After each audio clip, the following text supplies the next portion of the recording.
కొన్నిసార్లు మనల్ని ఎందుకు పెయిన్ గుండా పంపిస్తాడంటే, పెయిన్లో ఉన్న ఇతరులను మనం అర్థం చేసుకోవడానికి. మనకే పెయిన్ లేకపోతే అర్థం చేసుకోగలమా?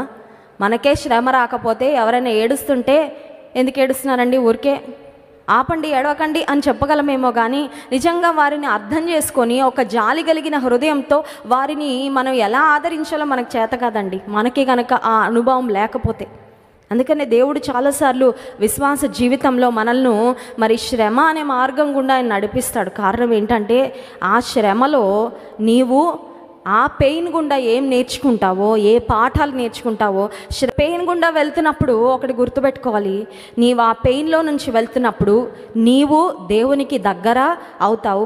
ఆ పెయిన్ ద్వారా నీవు నేర్చుకునే పాఠాలు, నీవు రుచి చూసే దేవుని మంచితనము ఖచ్చితంగా దేవుడు ఆయన నామానికి మహిమకరంగా మలచుకుంటాడు. హల్లెలూయా. శ్రమలో నేర్చుకున్న పాఠాలు ఎప్పటికీ మర్చిపోం, అవును కదండి. చిన్నప్పుడు టీచర్లు కొట్టి నేర్పించిన మ్యాథ్స్ ఉంటాయి, అవి ఎప్పటికీ మర్చిపోం, అవును కదండి.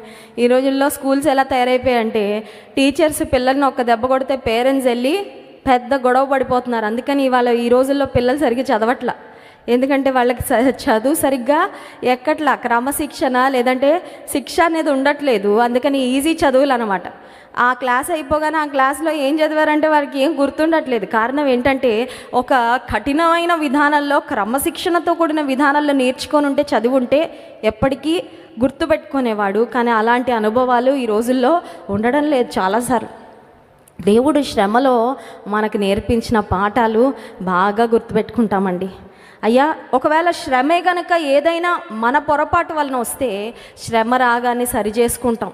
శ్రమ రాకముందు ఎవరైనా మన ఎదుటికి వచ్చి, నువ్వు ఇలా చేస్తున్నావమ్మా, ఎవరైనా దైవజనులు వచ్చి నువ్వు ఈ మార్గంలో ఉన్నావు, నీ రూటు బాగాలేదయ్యా మార్చుకో అంటే దైవజను మీద ఎదురు తిరుగుతాం. మీరు మాకు చెప్పే అంతటోళ్ళ, మీ పనేదో మీరు చూసుకోండి, మీరు మమ్మల్ని అలా అనొద్దు ఇలా అనొద్దని దైవజను మీద ఎదురు తిరిగే వాళ్ళు ఉన్నారు చాలామంది. కానీ శ్రమ వచ్చిన తర్వాత వంగుతారండి.